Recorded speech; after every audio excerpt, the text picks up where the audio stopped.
the only talk radio show that takes you along with host and age explorer Raad Life on his continuing journey of discovery into life's challenges, opportunities, options, and all the latest and greatest things that come with getting older. The Raad Life is brought to you this week by Your Home for a Lifetime. So we're on your Facebook, my a company Facebook, dedicated to empowering you to stay safely, independently, and comfortably in your own home. And now here is your host, Raad Life. What is happening, Orange County? Can you hear me loud and clear? Coming in. Wait a second. Let's see. Is he out there? Let me see if he's. We're circling the globe right now, looking for Raad Life. Come in, Raad Life. There he is. Oh, I'm here. I'm just enjoying the fact that you're having fun with your Zoom backdrops. And you can hear me loud and clear, right? Yeah. Even through the muffled. No, I'm doing that on purpose. Like, you can hear me loud and clear, right? Yes, I can. Okay, so here's the deal. You're not missing anything if you wear a face mask, okay? You're not losing a damn thing in the process. I would like to also add, because it is my prerogative as having my own show to self-promote, is this mask, along with this one right here sitting in and doubling up as a pocket square. Yeah. Because that's a mask too, okay? Don't be all stealing that custom tailors out there, which I know you are. You guys all copy. I love that idea of a pocket square that Right. turns into a mask. Yeah, well, there's another layer to this. So if you get proposing to do this, don't, because that means that they can't use it now because it's been exposed. So, right. But self-promotion. These masks are made by my face mask company. Your new company. Yeah. So in April, when this whole, or March, when this whole crap started, I pivoted because I didn't think it was morally appropriate for me to be selling people on design services while they're not sure which side is up and where the money's coming in. Right. And hey, Paul, you just lost your job and you're wondering whether you're going to get that stimulus check. And I think you should spend it on a room addition or buying a new couch, right? No, I didn't think that was very morally or ethically appropriate. So we pivoted and we did a couple of things. One of them is happening now and has been great. Is we set up a mask company called Taylor with an I, not a Y. It's not a golf thing. TaylorMadeFaceMask.com. TaylorMadeFaceMask.com. And can we find these anywhere? Where do we find these? TaylorMadeFaceMask.com. Taylor Taylor Taylor shop. as in tailoring, like stitching. And you can pick from 53 fabrics currently on the site. There's new fabrics being added all the time. You can order from 2 sizes of mask. You can even get an embroidered monogram of your initials on the side of it too, if you want. Yeah. You can get them with a filter pocket and with no filter pocket. So go ahead and check it out. Again, TaylorMadeFaceMask.com. And is this just regular fabric, or does it have any other qualities to it? It's cotton fabric, which they tell you that the cotton blend is the best form for reusable cloth mask. So it's not N95 like a surgical mask? No. It's not a surgical mask. It is supposed to be providing about 70%, depending on which form or which table or which statistics you look at, about 70% coverage, which some people are saying, well, why bother wearing a face mask? It doesn't prevent you from getting it. You know what? Improving my chances by 70%, I'll take that any day, right? When I can't get straight information from anybody about what should be done, consistent information or regulations from anybody, and we'll talk more about that right now. Yeah. But to mask or not to mask? To mask or not to mask. To close the beach or not close the beach. It's 4th of July. That's going to come up in this conversation too today. So before I get too far, though, I do want everybody who wants to weigh in or join us to basically do so where, Paul? They can tweet their questions, certainly, but they can certainly go. I'll give you 2 choices because we've expanded our options here. They can call in and talk to us the old-fashioned ways, 949-330-7761. 949-330-7761. Operator standing by. Or, because we're on both the OC Talk Radio Facebook page and the Raad Life Facebook page, you can type in your questions right there, as we've been doing more and more. This morning, we plugged this thing with Dr. Trin, who does a health talk show here on OC Talk Radio the last couple of months. He gave us the setup where he was talking about how we've rolled backwards now here and what the heck this means. He's not sure any more than anybody else is. And then we said, if you really want to roll it back, to 1918. That's what we're going to talk about here today, and the lessons learned or not learned from 100 years ago. Well, and just so we are clear on a bit of housekeeping here before we start the show, not only do we practice safe protective measures here, Not only do we advocate it, right? And advocate it, but we are actually also practicing it. And so it's not only the mask, and I can take the mask away. Why? Because, see this? Paul, how far am I from you? Let's see. Let's pull it off camera here. See my hand come on camera here. Yank it right off here. Right. So where I'm sitting, I'm actually technically 7 feet away from the 7 feet. There we go. Can you see that? 7 feet. Okay. So let go of my measuring tape. Okay. This is so small. Put one in your pocket. You're concerned about how far people are. Yeah, stand around, walk around. And it works for Paul all the time, by the way, because I can't stand him having him too close anyway. So he used to do this anyway. Yeah. Stay away, right? So we used to do this before coronavirus. So I'm 7 feet away from Paul. With that being said, and I've got the sanitizer here, so I'm going to sanitize my hands, and I'm going to take off my face mask. Wow, look how easy this is. So, everybody, hi. See? You didn't miss anything. And yet Should I put it back on? I don't know. Yeah, and yet you're one of the few over the last month or so, as we've been technically allowed to open up. We've always been sort of allowed. We're not sure because we're a radio station, but the building's been closed. As the building's opened up the last few weeks, nobody still comes in. Everybody wants to do it. Well, and I've been doing it. I've been doing it from home. I've been doing it with Zoom, and we've been able to basically provide a lot of content and interview a lot of people. So I'm grateful for everybody who's taken that opportunity to be there. You know, this new neon thing that you brought with the little headset here. I feel like it needs to basically maybe sit in the other chair. That's what I thought it was for the other Maybe person. That's the missing person. Hold yeah. on. Let's just do this. Okay, here you go. Yeah, it's for the missing It's missing like wingman, the unknown comic, right? It's like or the missing wingman in an air formation. So me and my neon wingman here. Yeah. So okay, let's talk about this for a minute. Okay, so the premise of the show is, what do you do? All joking aside, this has been a really challenging few months for everybody. Should we open? Should we close? Oh, we're going to open tomorrow. No, we're going to close. But even before that, okay, just on a personal level, should I be concerned? Should I be worried? Am I being, fed a whole bunch of hoopla about nothing? Right. Is this no more than the common cold? Is this more serious than the common cold? One physician says one thing, the other physician says the exact opposite. One elected official says one thing, another elected official says the exact opposite. Yes. It has become politicized. So let's start off with one tenet that I believe. Okay. Wearing a mask or not wearing a mask is not a political statement. Okay? It's an IQ test. All right?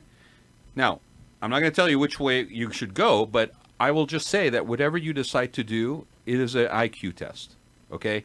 Now, that being said, we definitely are dealing with something more serious than a simple cold, flu. I know a lot of people were pushing that narrative for the longest time in the last 4 months, and I think most of us would agree that regardless what it is, it's definitely not a usual situation.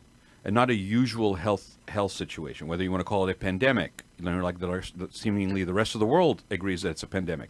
We seem to forget when we basically start to polarize here and tribalize here that it's not just us or this side of the aisle or that side of the aisle that is weighing in on this situation, which is a global situation. It's not limited to the United States, okay? As being a serious global situation. So unless you're telling me that the whole planet has conspired to basically lie to us, okay, and that everybody on the planet, on every country that basically is saying, shut down, we have issues, there's a medical crisis, unless you're telling me that this global conspiracy has basically been hatched and has been maintained somehow, when you can't basically keep anything secret with more than two people knowing it anyway under normal conditions, right? Then this is more serious than something that we shouldn't be concerned about, okay? So the only thing that remains is how do we navigate this? How do we deal with this stuff, okay? Usually, under normal circumstances, I've been on this planet for 54 years. My young adult life, my later years, one thing I could always count on, is somewhere in the noise of media, in the noise of elected officials, the noise of statements, I could find some common thread of how I should deal with certain realities. Especially when it came to life and death matter that is clinical or medical. Unfortunately, this time around, there is no consistent messaging. There's no sustainable messaging. One minute you hear from somebody and they say, don't wear a mask. The next minute you hear from somebody and they say, wear a mask. So I don't care if you're going to blame the governor of the state of California or the president of the United States or the gardener down the street, okay? It doesn't matter. It does not matter at this point. We are in this, 4 months, Paul? It seems like forever. Almost 5 months, right? Yeah. Okay. Depending on when it started, okay? It's enough. Enough. It doesn't matter. It doesn't matter. Stop laying blame at anybody's feet. We are in this together, and we are either going to come out of this together or we're not. Okay? And when you're sitting there saying, well, we got to open at any cost because businesses are going to be impacted if we don't. I told people a month ago when there was a push to open at any cost that the worst thing that could happen for businesses is for them to open in such a manner that will not project a sense of trust and project a sense of safety to people who are going to come in, who are being asked to come in and spend money in these businesses. Because if they don't do that, the breakdown in trust, the lack of trusting them as being a place where people can be safe, myself, my loved ones, okay, will be a brand damage to their business that will take a long time for them to come out of. And it won't be cheap either. Okay, and that was before there was any worry about ABC, yanking their license, or business licenses being pulled, or enforcement happening. And guess what? This week, the regulations of the state of California is we're shut down again for the next 3 weeks. And now there's some teeth to it. As of today, you will basically be subject to review by a bunch of task forces that are going to be out there. They're going to be composed of everybody from law enforcement to ABC to health department. So people are not kidding around, okay? Whether you agree with them or not, this is just the reality we live in. So you can spend all day long basically fighting against this. Or you can figure out what is the quickest way for us to just get through this and be done with it. Because nobody wants the businesses closed. I don't want the beaches closed. But when you basically show me that when we have a bunch of people that are being irresponsible and don't really give a damn about whether they impact other people around them or not, it is a self-entitled personality that is selfish. When you have a bunch of people acting like that, like a bunch of entitled children, then you have every right to protect yourself from that. So if it's a matter of wearing a mask or basically staying away from situations that are crowded, which means that the businesses don't get my money, okay? Hope to God that there's enough people on the other side of that argument that are going to give businesses enough money for them to stay alive. But from what I'm seeing, the majority of people are saying, be smart, be safe, be responsible. Let's get through this all together. Okay, that rant brought to you by the Raad Life. I'm sorry. You know what, Paul? I've been hearing people act like they're the only person who has been inconvenienced. So let me ask you some questions. Let's break it down a little bit here. I went to Target over the weekend. Been trying not to, but my little grandson had to have a certain toy, and I said, "Okay, Grandpa, go get it for you." Why couldn't you just buy it online? We could have, but he wanted it now. There was he's trying to collect these things, and I had told him we were going to go get one. So I foolishly said, "Well, I'll go down to Target." Put our masks on him and on me, and first time I'd been at Target in a long time. And the majority of people were wearing masks in the Target. I think the retail stores have had better adoption than some of the local mom and pop shops, because they were. And it really depends where. I mean, I've noticed, like I said a minute ago, I've noticed that a lot of people, majority of people, especially now, maybe not a month ago or 2 months ago, but the seriousness of the matter, in terms of just what you have to deal with, has actually sunk in. And the majority of the people that are out there that are not maybe motivated by self-interest or some sort of positioning for the upcoming election or something of that nature. Most people out there that are just trying to get along and have a normal life, those are people that are basically adhering to those guidelines. So no different, by the way, than what happened in the first wave in 1918 when they had the Spanish flu pandemic that happened. Well, we're going to get to that. Yeah. All right, so I just want to, this is an observation. So we go down to Target, and the majority of people are there, but not everybody. And Target hasn't made it mandatory. They're suggesting it. They're even handing out masks here. This is the one in San Clemente we went to, off of whatever that is down there. Hermosa. Yeah. And Avenida Hermosa. Right. So this is actually the one on the other side, in the off of that street that goes down Plata de something or whatever here. Maybe it is Hermosa. It is. You just came at it from the other side. Yeah. Okay. Yeah.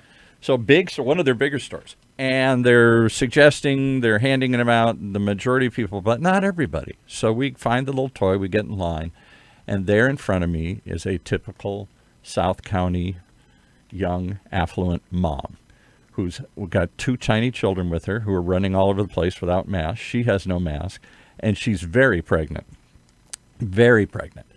And I'm thinking to myself, I really wanted to ask her, but I didn't want to start one of these fights like the famous social rant at Trader Joe's, where this lady went off when somebody asked her, why aren't you wearing a mask? Right. I don't have to. I don't want to. I can't wear a mask. So, and I thought to myself, why a pregnant woman? Now, maybe she's young and she's busy, and maybe she's just, ignorant of the fact I can't have time to think about this. I got too many other things. Maybe she's indifferent. I'm young, and it won't happen to me. Would that pregnant woman basically expose herself to secondhand smoke? No, she wouldn't. A pregnant woman wouldn't expose herself to anything. My These are people that put signs on the thing, staying away from me, baby on board. I'm supposed to be extra cautious when I drive around them. That's showing your age a little bit. But yeah. But I mean, the point is, why wouldn't you just go that extra step of potential protection, even if it means you are minimizing the possible impact of something negative that could not only affect you, but affect. And what is it teaching your kids? These young kids are there.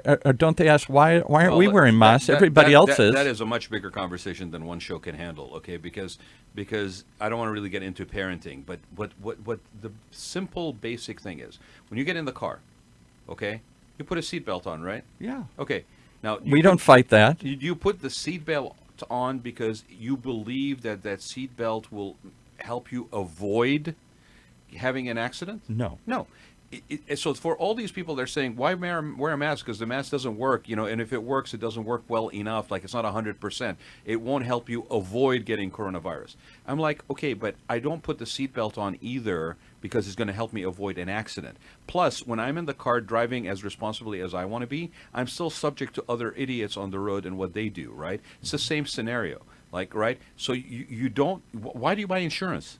Because insurance is going to stop you from having a situation that this insurance will now protect you against? No, it's the same kind of rationale. Like, you can make this thing a big molehill, okay, of an issue, or you can just look at it very simply as an added level of protection that not only protects you, but your loved ones, my elderly parents, your kids. And one other element to this that I don't think enough people talk about. It isn't just about me. Protecting me. Everything right now is all about me, my inconvenience. Well, that's a reflection of the society we live in.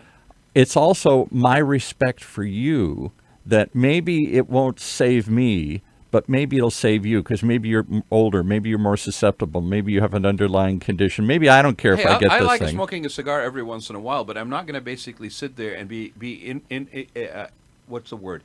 Disrespectful that somebody maybe has an issue with the smoke, right? You're not going to blow it in their face, I always right? ask. I always look and see which way the wind is blowing, because I don't really want to have somebody basically be subjected to my indulgence and me not have a sense of some responsibility to lessen that. It's the same exact situation. So you know what I've started doing when I see somebody? I did this the other day. I'm crossing the street here, and somebody came up next to me and had a mask on. And somebody got on the elevator with me later that day and had a mask on. I looked at him and I said, we're sitting there quietly, feeling awkward with our masks on. I said, thank you for wearing a mask.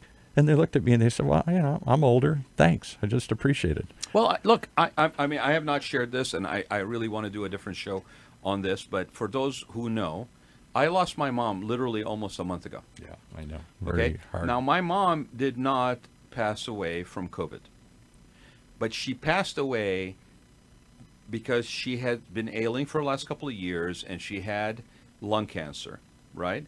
And she passed away in part because we were not able to see her enough to be there in support of her And so, therefore, she now had to carry the burden and weight of being the sole caregiver without support for my father, who is 84, who has dementia. So it's not just the fact that you could have the disease that could have a negative impact on your life or those of your loved ones.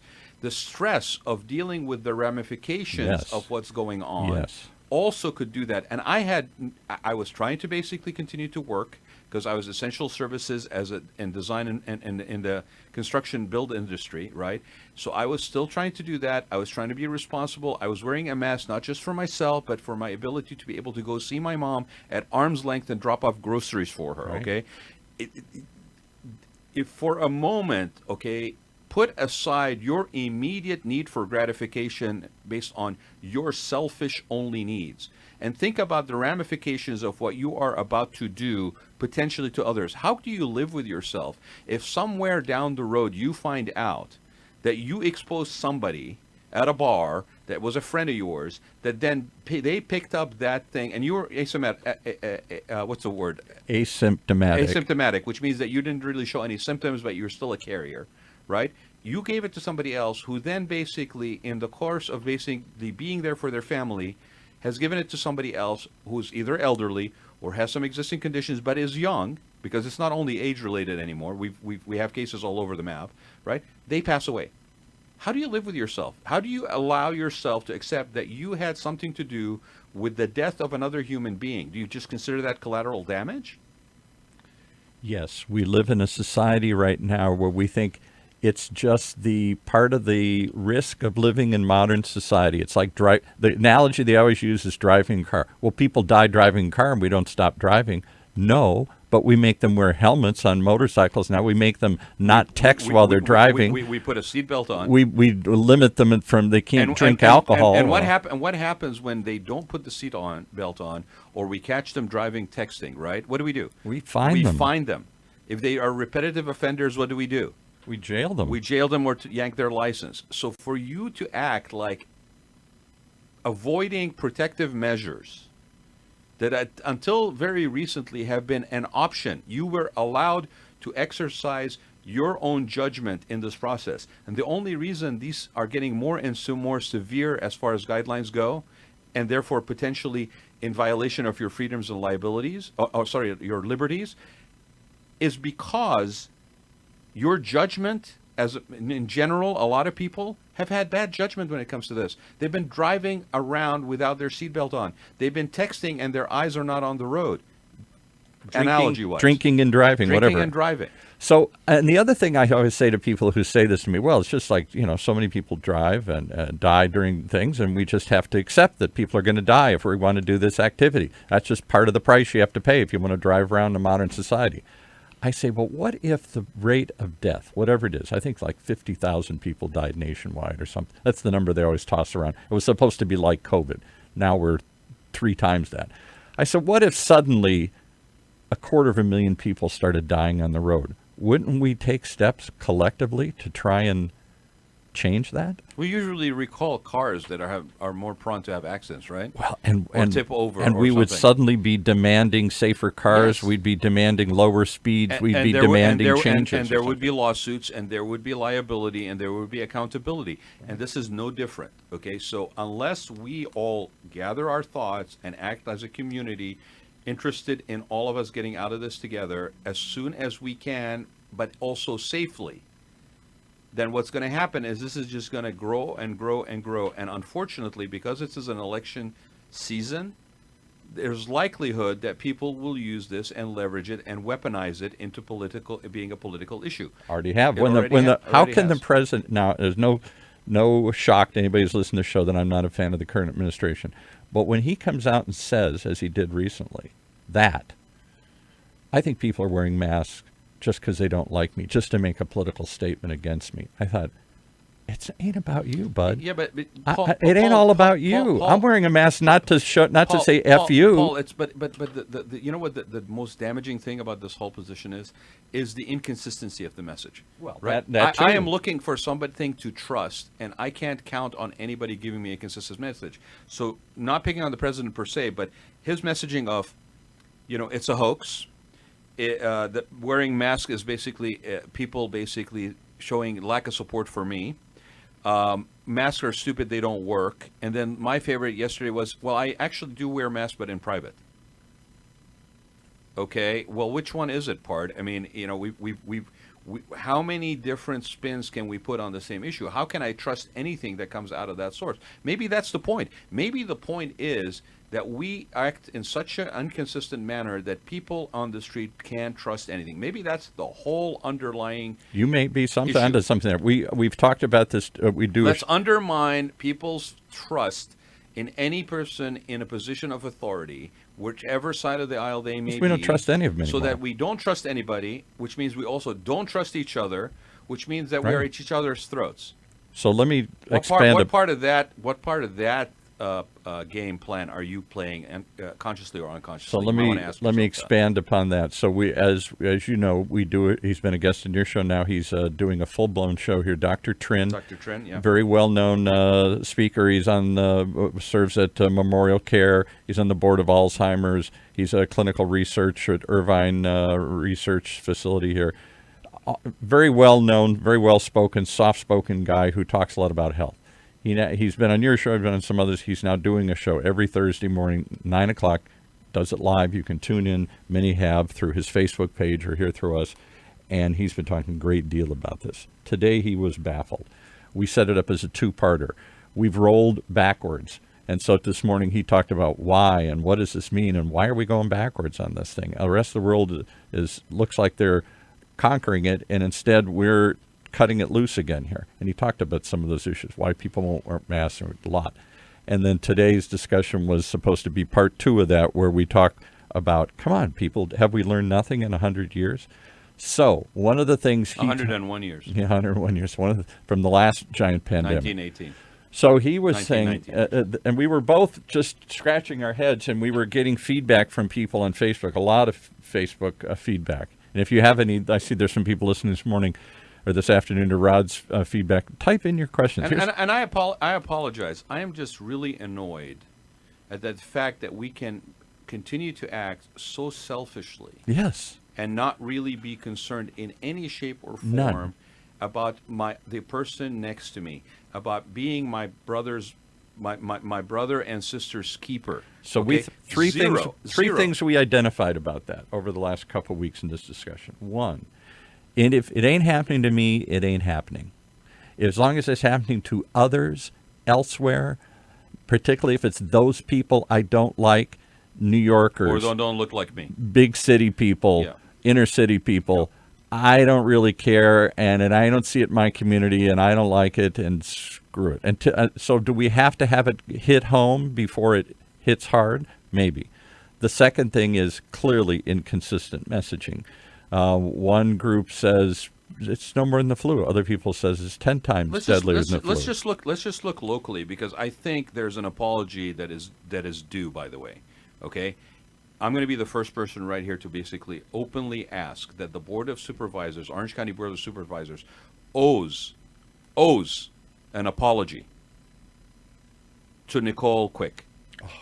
They owe an apology. Be bigger, okay, than the situation or your elected office or the party of affiliation, okay?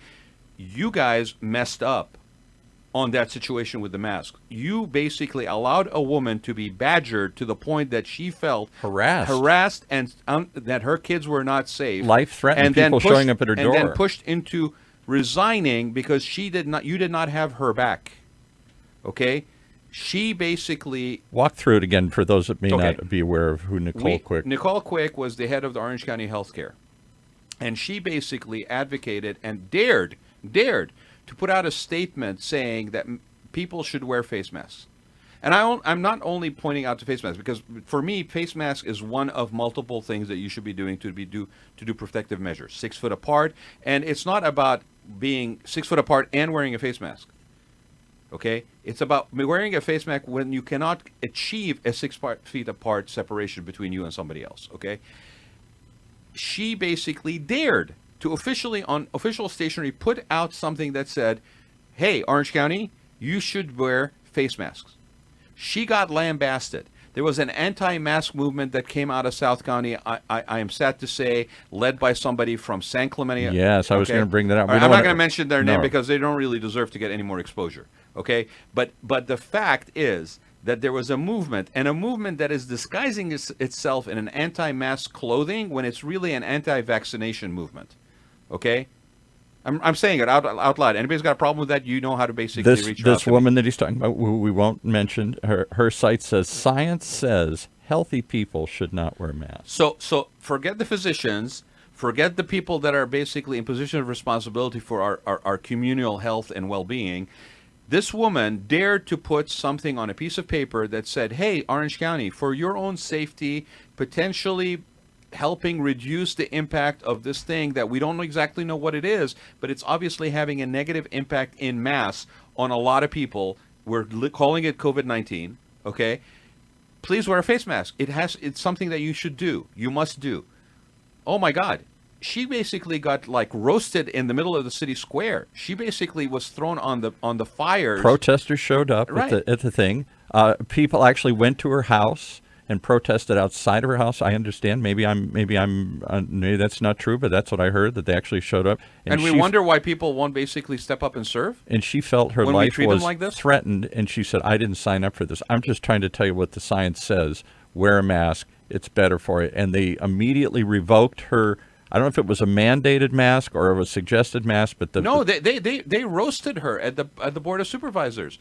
She basically, this was on a Zoom call, and to the point where the next day she basically resigned.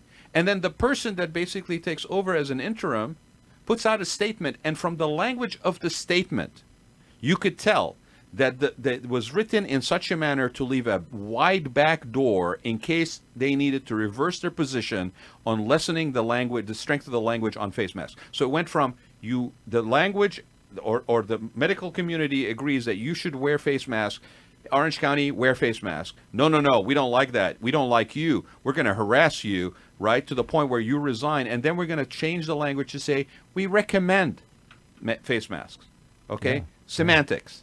Okay? And who's pushing that? People that are basically, technically, are in a position where they should know better.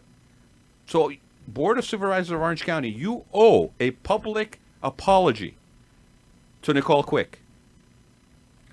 Because what did you guys do this week?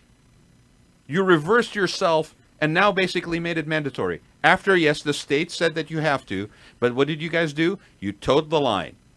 Well, look what they've reversed and here's themselves somebody who got couple sacrificed times. In the process. Collateral damage. The very first day, they threw out a order and they wanted to shut everything down. And then the next day, they went backwards and they said, we're not shutting everything down. They threw confusion into the chaos into the mix here. And then they, again, was reopening. They were going to how can we trust anything you guys say?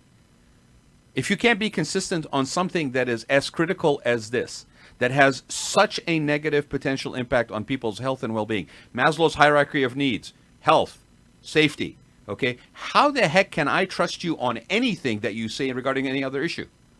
So we'd like to have an open invitation to Supervisor Don Wagner, who's been on the show before. He seemed like a reasonable guy.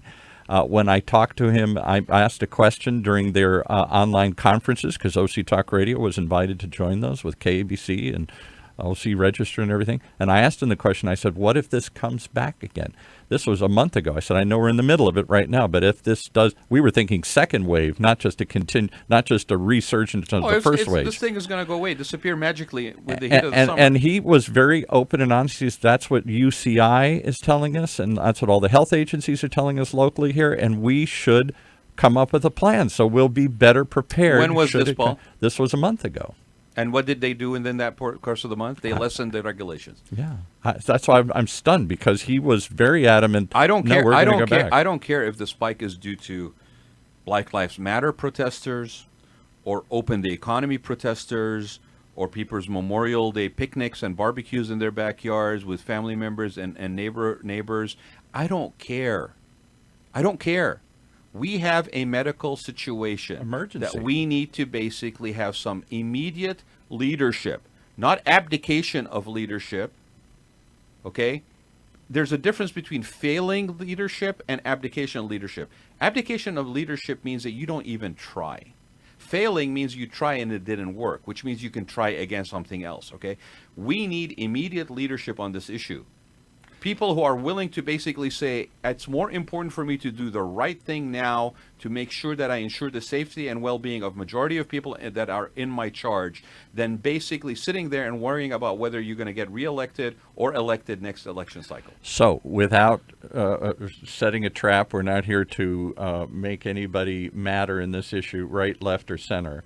I would love to invite Supervisor Wagner on and or Supervisor Michelle Steele on, who both, it's my impression, I didn't see the hearing, I wasn't at the hearing, both kind of led the charge against the mask wearing here in the county. Maybe I'm wrong, maybe somebody else on the supervisors board, but anybody, I'd love to have anybody come on, any of the supervisors, particularly those two, and particularly Supervisor Wagner, because if you did in fact go back on the mask issue, I'm stunned based on the report or answers you were giving in the press conferences held in the first month, where you were saying... I am open to hearing... I'm sorry, I am annoyed and I'm upset. Okay, I have experienced indirectly, not because of the actual disease, but indirectly a personal loss. I have friends and family that I know that have lost people to this disease. Okay, for somebody says, I don't know, you don't know anybody, I know of at least a half a dozen people that were directly, basically impacted fatally, okay, because of this disease. So this is not a light thing for me, and I apologize. Anybody who's listened to the show realizes and knows that I tend to be very calm. This isn't something I want to be calm about. Why are we being calm about something that is this serious, okay, that could basically level people, bring them to their knees, even if they survive? Look at some of the stuff about people that actually are surviving this. We talk about recovery rate. Oh, yeah, people recover. Yeah. But they're a shell of what they were. They're half the weight of what they were. There's a toll and a cost that they is may paid. have damaged lungs as a result. Damaged lungs. They're susceptible to stuff all the time. My favorite was when somebody basically quoted me a thing about Benjamin Franklin, about liberty, and if you're willing to give away your freedoms, then maybe you don't deserve them. So something to that effect that Benjamin Franklin had said. And I apologize, I'm just not thinking of the quote right now. I thought it was very ironic. You know what Benjamin Franklin died of, Paul? I don't actually. He died of complications. He had a cyst in his lung because of complications of having had pneumonia when he was younger. So Benjamin Franklin, who was being used as an example to basically shut me up in the course of something that was respiratory illness that we're dealing with right now, Benjamin Franklin died from a respiratory illness. Well, I'll give you one even more ironic that I can't believe nobody's picked up and focused on here. And I think it goes to the heart of the 1918. When we went through this in 1918, I'm a big history buff. Let me just go off for a second here. And give a little background on that, because people refer to it as the Spanish flu. Yeah. So here's what I've learned, and here's what I learned way back when, and here's what I relearned as I looked at this for today's discussion. In 1918, a flu-like, this was a flu. This was a true influenza. Influenza, yeah. Yeah, not a coronavirus. No, it was an influenza pandemic. Yeah, we've had some coronavirus. We had MERS, the Middle Eastern MERS, SARS, the versions of this before. So I could argue that we should have been better prepared for this. But whether or not you believe that, we've seen a couple changes. versions. I mean, we're challenged all the time, every season. So in 1918, in fact, I'll read it from here because this is off of the wiki. 1918, which, just to paint a picture, 1918 is the last year of the First World War, the Great War. Right. And that was part of the problem, that why it didn't get covered. Well, so the first observations of illness and mortality were documented here in the United States at Fort Riley, Kansas, where soldiers started exhibiting symptoms.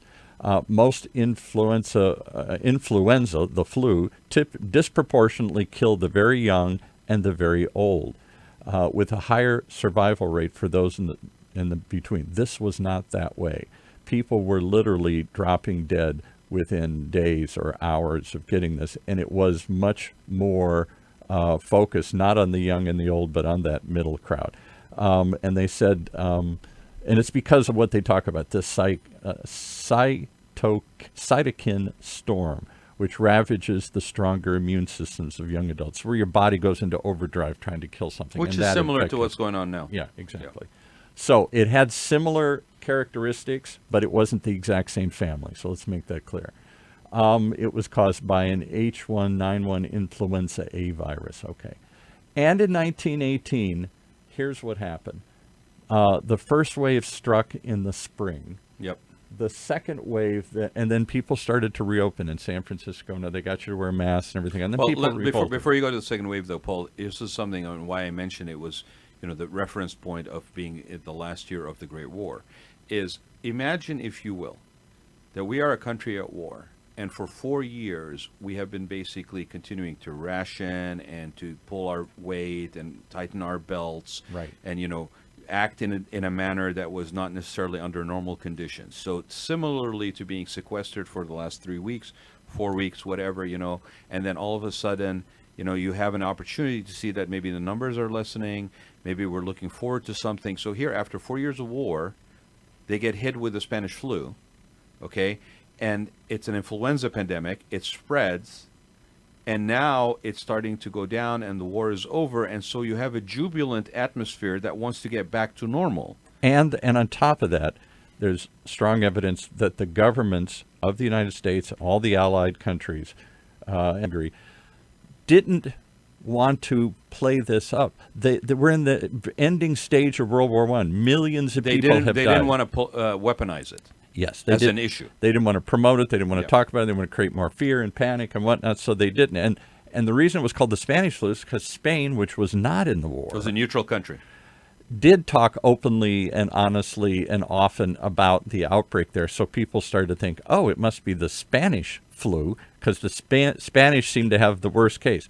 It didn't. It started here in the United States. It didn't start in Wuhan, China. It started here, and it was a swine flu. It was one of those flus that went from pigs to humans. Most animal diseases don't make that jump. Nobody's sure when and why and how. Right. And one of the things that we should point out is just yesterday, the World Health Organization, whether or not you think this is true or not, pointed out, could a new swine flu be brewing in China? China downplays the potential for new swine flu pandemic, but a new swine flu has been found in China, similar to the swine flu that erupted in 1918 and then reemerged as the so-called swine flu in 2009 and killed people around the world. So the first wave of the Spanish flu in the 1918 pandemic was in the spring. Basically, it was in the spring. By fall of 1918, it looked like things were, or the summer, it looked like things were kind of simmering down. People were getting back into normal. Everybody was jubilant about the end of the war, so crowd gathering. Nobody's talking about it much because we didn't want to nobody wants to talk panic about what just happened, right? And then they, even to the point of sensitivity where they name it something based on a neutral country so that they don't accuse each other of basically being the source of it, right? Right. With that being said, everybody's out, they're letting their guard down, and what happens come the fall? Here's what happened. According to History.com, there's a great documentary. You can go to the History Channel and see this. It says, however, a second highly contagious wave of influenza appeared with a vengeance, it says, in the fall of that same year. Victims died within hours or days of developing symptoms, their skin turning blue and their lungs filling with fluid that caused them to suffocate. In just 1 year, 1918, the average life expectancy in America plummeted by a dozen years. Now, you would think that at that moment where we're being hit again, or they were hit again, by this reoccurrence, this second wave, that there would be even more of a consciousness to immediately adopt protective measures so that we can gather our strength, pull together, and see our face through this. No, but in fact, in Philadelphia, there's a famous case where I think it was Philadelphia, where they started opening up and had parades and other things and did not want to deal with it and saw huge spikes in this thing. People had already gone through the war. They'd gone through the first wave, which was generally mild. The sick experienced typical flu symptoms, chills, fever, fatigue, usually recovered within a couple of days.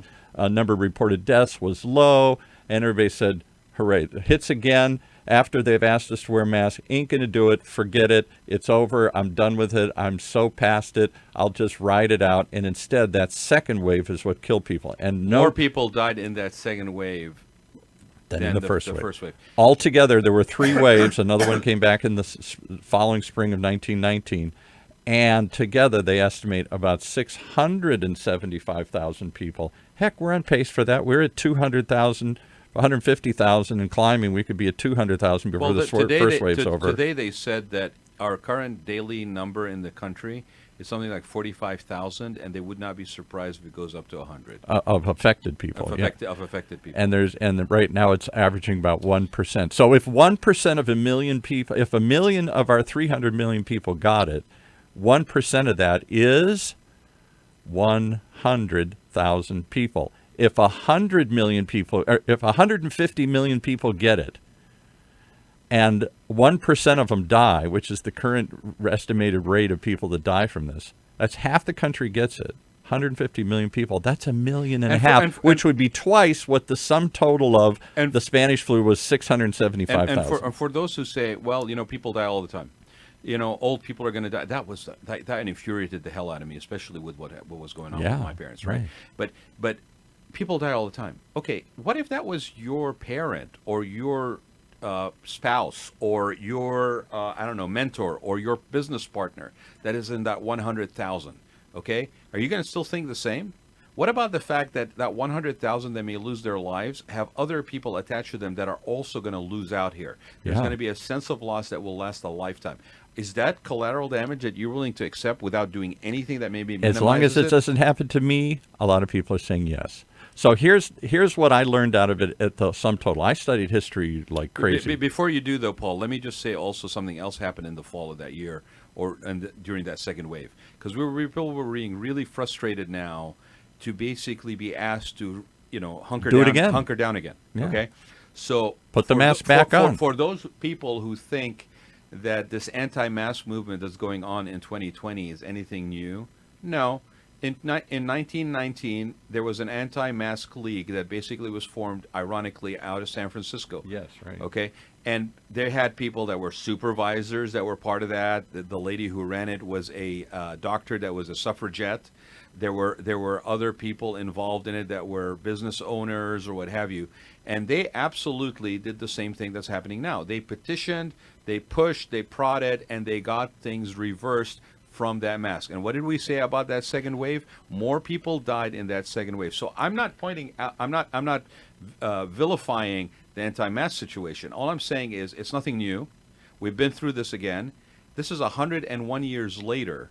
And what are we doing today that is different? What have we learned today? Nothing. Nothing. In fact, here's one of the most shocking things I got up, because I went back, I had to think to myself, wait a minute, I studied American history for years. I wrote an honors thesis on all this stuff here. I spent a great deal of time, and I was always fascinated with it as a kid. Why is it I know so little about? I knew there was a Spanish flu. I knew that 20 million people died around the world. But how come we don't hear about it? I never heard about it before. It was very minor foot, and I thought, well, it must be because it's at the end of World War I. It's right before the Roaring '20s, and then the Depression. It got lost. In the shuffle. Yeah.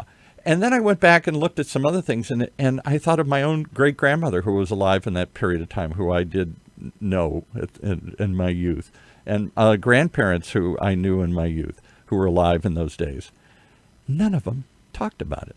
Once it was over, the lesson was, oh my God, don't ever bring that up again. That was horrible. I don't want to think about it. I don't want to remember it. I don't want to change. I don't want to do anything. Thank God we got through it, and that'll never happen again. We didn't learn a damn thing. We weren't prepared. We didn't have protocols in place. We didn't have data to examine and course and things to say, gee, we didn't have the ability to learn from history, so we repeated it. Well, and again, okay, this failure, this abdication of leadership that I'm talking about, which really is, I'm not being personal here, but you have a role to play. You are supposed to be what we go to as a sound source for information, a steady hand at the helm, okay, that basically is giving me a consistent and sustainable messaging, okay, that I can do something with that is useful information.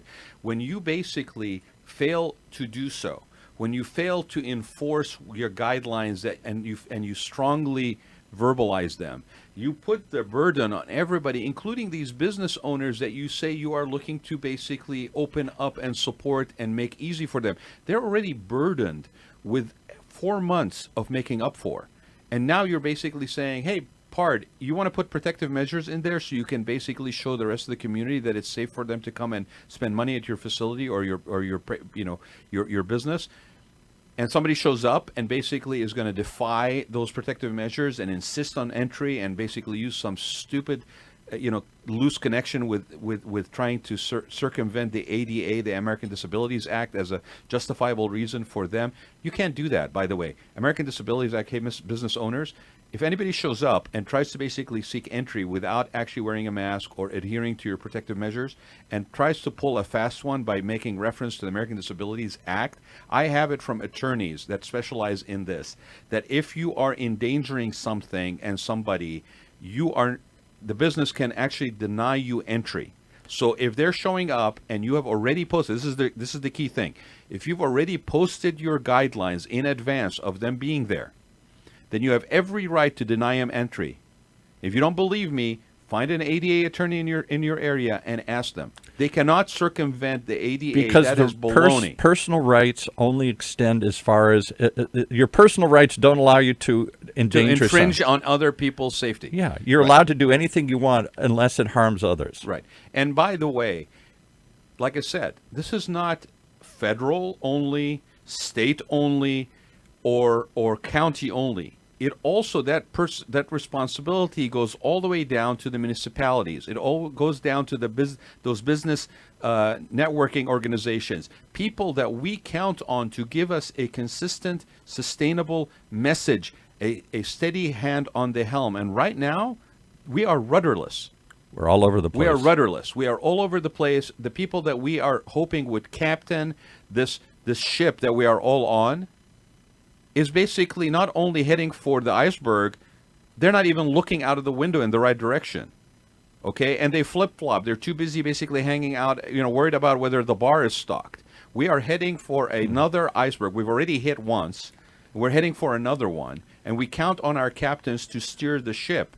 Okay? That means that is the only job. Steer the ship. Go to YouTube. There's some great documentaries about the 1918 flu pandemic, one put out by PBS a number of years ago, one put out by the History Channel, one put out by Cambridge University that says the Spanish flu, a warning from history. And I will just, we're almost out of time here, but I want to just, again, couple minutes left. Give you an opportunity. If you are interested, go ahead, call us. What's the number, Paul? 949-330-7761. We'd love to hear from you.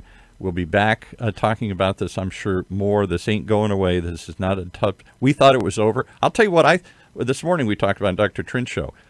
I thought, and he said, I thought so too, Donald Trump was counting on it, that this was going to burn out in the summer.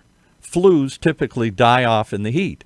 This isn't a flu. I get it. It's a cousin to that. It's a different version. It's a coronavirus, not an influenza virus. But even still, the assumption was the heat was going to, because heat does kill this thing. We thought as it gets hot, we're going to die off. That's why we all assumed it wasn't coming back till flu season, till October, November. Instead, it ain't dying off. Well, it's not dying off, and I will tell you this. Again, it's an issue of trust, and there has been a major breach of trust here, right? What do I believe, and how do I even act or not overreact next fall season, when we're now thinking about putting kids back in school, and everybody who has kids knows that it's basically, flu, and people get sick, and they pass it on, and the whole household goes through that. How do I trust that what I'm going through then is not anything as serious as what I just went through? Right. Okay, it's a super If you've got important. the sniffles, is it the flu or is it coronavirus? Right. Oh my God. Right. And my kid, and I'm putting it down now. The pressure's on the school system. Everything else. We need that leadership. It is not. Like, I'm begging you, show the right kind of leadership through this. We are all in this together. Nobody is immune from this. I'll give you another crazy one. So I tend to focus, I'm a more liberal persuasion here, that the government could have contained this early on. If we'd had massive testing, we could have found it, isolated, like they did in other countries here, Korea and other places here. It might have been draconian. We might have had to test everybody. Even if you didn't have it, we might have had to force people into isolation. But we could have done something different other than ignore it and let it start to grow like wildfire. Now that we've gone through that experience, as we reopen and come out of our holes again here, because we've got to come out sometime. The president's right about that. Can't stay in the hole forever. I was the first person, Paul, when this thing happened, and they were talking about shutting down the economy from the federal level, by the way. You were pissed. I was pissed that they were going to shut down the economy, and I said, this is the wrong way to deal with this. Okay? You have to be measured. But the problem is that we weren't measured. No. We went from one extreme to the other. And now it seems like it's gotten out of control, and they're saying we can't contain this. We can't. It's just going to burn. Well, that's what usually happens when you basically go for like a yo-yo from one extreme to the other. Yeah. So we need a balance. We needed a balanced approach, from being consistent and sustainable from state to state, if nothing else. From a leadership that we could trust. When you basically spend nothing but the better part of the last 20 years undermining trust in authority, trust in government, trust in people, trust in elected experts, trust in experts, trust in medical. Okay, this is where it comes back to bite us in the ass. Now, I do want to say one thing though. Okay, please, we are approaching a very important. We all want to celebrate our independence. We all want to basically celebrate this country. We all love this country, and we are having a holiday weekend coming up right now with the 4th of July. It is very sad to me that we had to, but it's totally understandable, and I'm okay with it, as sad as it is, that we had to actually shut down some celebrations. Yep. That we had to cut out fireworks. Okay, I loved that. I didn't grow up here. I came here when I was in my 20s. Yeah. Okay, and one of the things that was the promise of America was this celebration of freedom and independence, and so I feel very strongly about that. But not at the point where it basically my freedom infringes on somebody else's safety, because that is selfish in my book. Okay, I've seen way too many people in other countries do that. So here's the other point I was going to make: is the misinformation isn't just coming from the right. From the left, we've now got people, the anti-vax people are coming up saying, even when they come up with a vaccine, and we all say, oh, we're waiting for that day. We're just trying to gut it out. Oh, yeah, we're going to have a fight on that one, too, when it happens. A third of the people in the Pew Research said, I'm not taking it. I'm taking any vaccine. You kidding me? That's an evil plot, too. But, that's not that. I'm okay if they don't want to take the vaccine. Fine. I want to take the vaccine. Leave me alone. You don't want to take the vaccine. Leave you alone. Where it starts to bug me is when you basically don't want to take the vaccine, but you start pointing fingers at people, or if I don't want to leave the house, but you start pointing fingers at me for being a scaredy cat, for shaming. Right. Okay, it's not right either way, okay, to do that. You cannot claim freedoms. Okay, if I have the right to bear arms, I have the right to wear a mask. Did you hear that? You cannot make fun of me or shame me for wearing a mask, or find fault with me with wearing a mask, which is basically a protective measure, protecting myself and my loved ones, if you in the same breath are saying you have the right to bear arms. Let that wrap around your brain a little bit, right? If you're a city, and I just want to end with this, again, going back to this 4th of July situation, if you are a city or a person in a position of responsibility in a community, if you're a city council, okay, if you are in the sheriff's department, if you are basically in that position, please do the right thing about 4th of July, okay? It even becomes more compounded when, like, for example, locally, City of Huntington Beach shut down their beaches for the 4th of July. Mm-hmm. Newport Beach shut down their beaches for 4th of July, okay? Maybe even the whole weekend. Laguna Beach shut down the beaches on 4th of July, okay? That means that as people who don't want to adhere to this stuff want to still go to the beach, where do they go? To the ones that are still open. Yeah. That means that communities that would, under normal conditions, be impacted by crowds are now going to be impacted multifold by crowds, because everybody else who would have gone to another beach is going to go to theirs. So please, okay? And remember, these people aren't just going to somehow transport via Star Trek mechanism onto the beach and off the beach. They're going to go through the town. They're going to stay in the town. They're coming from all over, right? So if you're a person in a position of authority, if you're a city council member, please consider doing the right thing for everybody in your community. Because your reaction to this situation that goes today to everybody, will affect everybody. Everybody in the sound of your voice. And ripple. Yeah. Yeah, I know a lot of people, and I know a lot of people that are in those positions, regardless of whether they ideologically lean one way or the other, that we all have one thing in common. We want the best interests of our communities. That is what is in the core of why we serve, right? Yeah. In whatever capacity we serve. So please, take another look at this, okay? This is not a mild situation. This is a very serious crisis that we are in. Well, it must have been serious enough to bring Raad out of his hole into the studio for this hour-long, very... Well, as long as I had the 7-foot separation. Thank you for coming in. Thank you for sharing this. Let's keep this conversation alive as we go forward. And I really appreciate you guys for letting me I know I vented, and I know I'm kind of got a whole myriad of emotions going on right now, but this is really serious, and we are all in this together. So let's start acting like we're on this together. We're running around like chickens with our heads cut off. Help me. Let me help others. Help other people around you. Look, it's not just me that you affect when you basically give me inconsistent messaging that I can't trust. I take that and it affects everybody else in my life, and then everybody else in their lives, and it ripples, it ripples, it ripples, it ripples. And then we're all trying to make up our own rules. All right, no rules, new rule. We all got to work together. Thanks, everybody. You have been listening to the Raad Life radio show with your host and age explorer, Raad Gantos, brought to you on the one and only octalkradio.net. Join us again next week as we continue our journey of discovery into life's challenges, opportunities, options, and all the latest and greatest things that come with getting older.